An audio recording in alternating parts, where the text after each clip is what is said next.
Get out now, as the Fed is going to crash the housing market. I'm your host, Steve Van Metre, and thanks for joining me today. And many homeowners believe that prices have reached a permanently high plateau.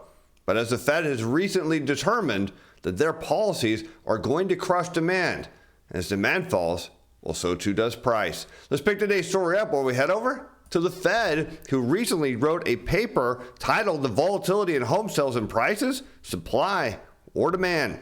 We use a housing search model and data on individual home listings to decompose fluctuations in home sales and price growth into supply or demand factors. Simulations of the estimated model show that housing demand derives short-run fluctuations in home sales and prices, while variation in supply plays only a limited role. And yet we hear just the opposite, that there's not enough supply and then we need more supply. It's really a demand issue. It doesn't matter how big your inventory is. If nobody wants to buy it, prices are coming down. It doesn't matter if you have no inventory. If you have no buyers, it doesn't matter what your inventory level is. Inventory matters when you have a lot of demand. And that's what the Fed has oddly just figured out. Let's continue on, because second, they estimate that housing demand is very sensitive to changes in mortgage rates, even more so than comparable estimates for home sales. This suggests that policies that affect housing demand through mortgage rates can influence the housing market dynamics. And second, we show that our estimate of housing demand is very mortgage rate elastic. We estimate that a 1 percentage point increase in mortgage rates lowers housing demand by a whopping 10.4%.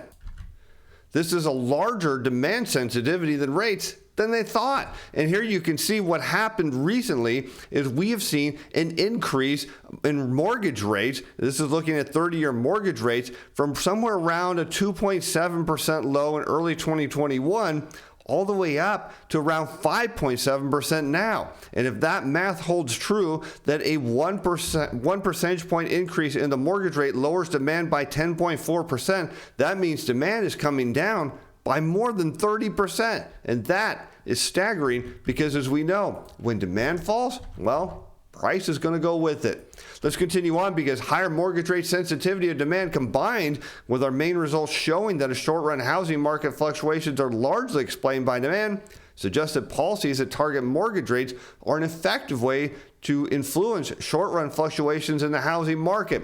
Now, what are they talking about here?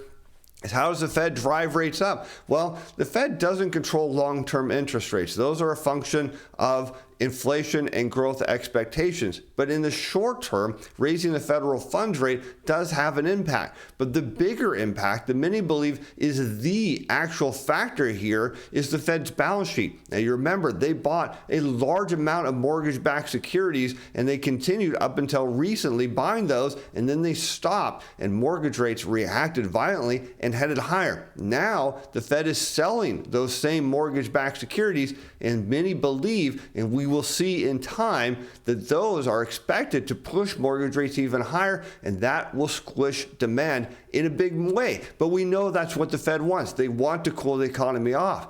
But do they want to cool it off that much? Well, not so sure, because they're going to get a much bigger reaction to the downside in the housing market than they expect.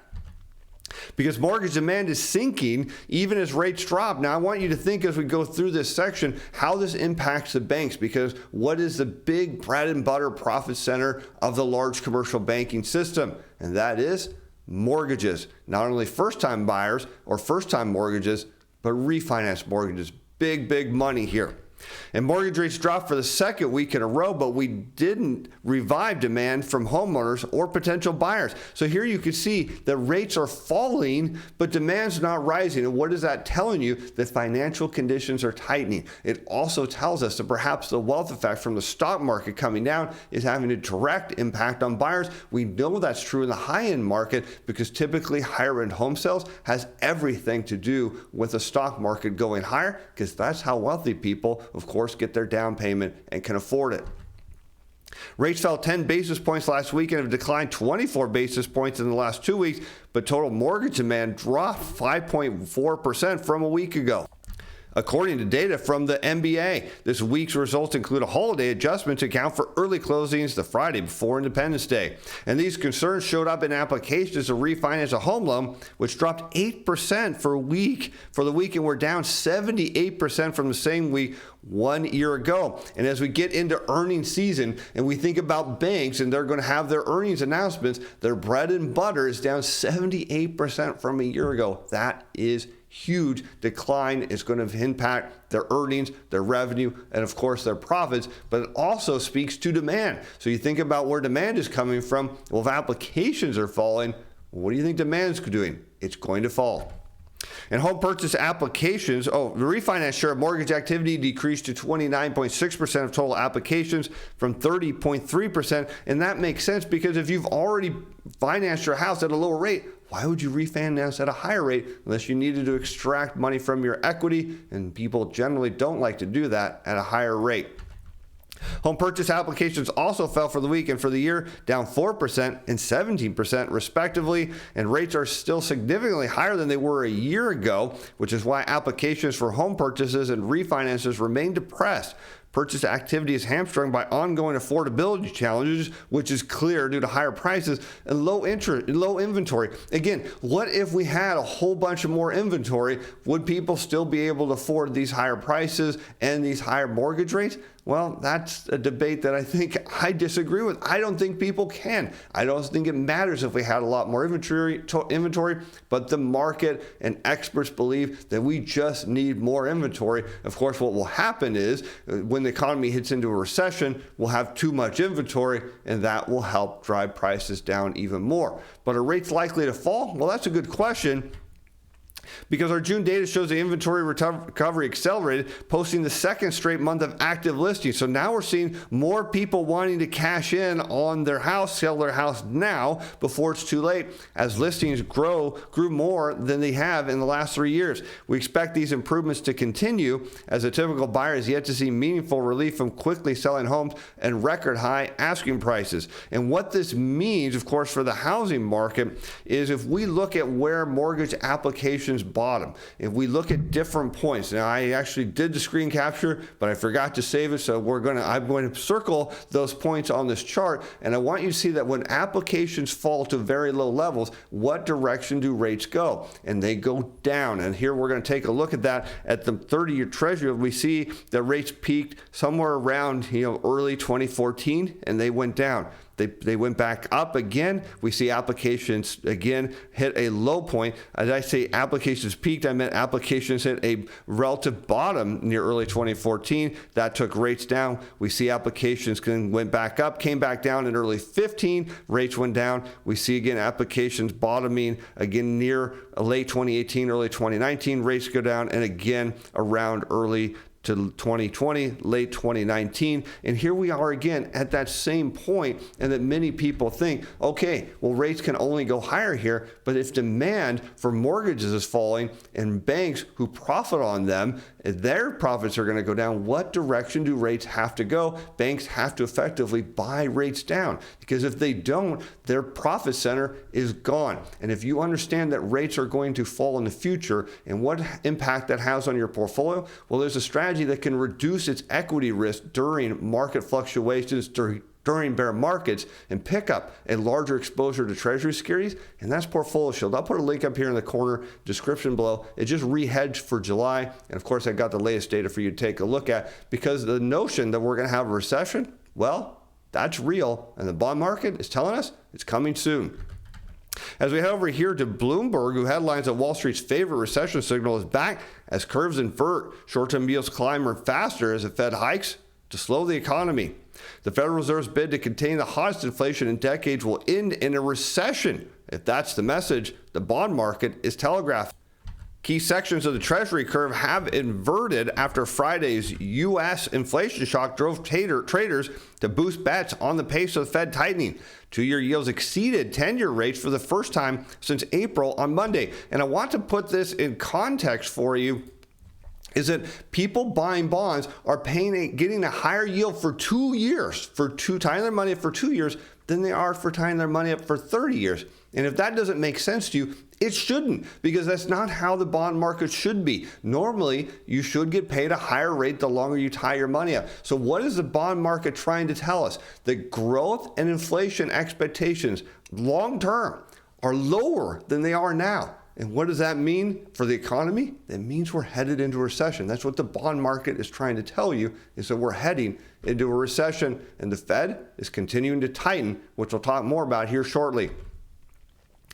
While 5-year yields soared as much as 17 basis points above 30-year rates in the widest inversion in over 2 decades, again, telling us a recession is coming. And here you can see on a Treasury yield curve chart, here we have the 10-year yield minus the 2-year yield on the Fed database from the St. Louis Fed. And what do you see? You see, of course, when it inverts, goes below the black line, what happens? This gray shaded part shows up and it indicates recession. Then the curve went up, came back down, inverted, and you get a recession. Here you see inversion, recession, inversion, recession, inversion, recession, inversion, pandemic recession, inversion. So we know that a recession is coming soon, and the bond market is telling us that. And that's what's really interesting here, because most investors don't see it coming.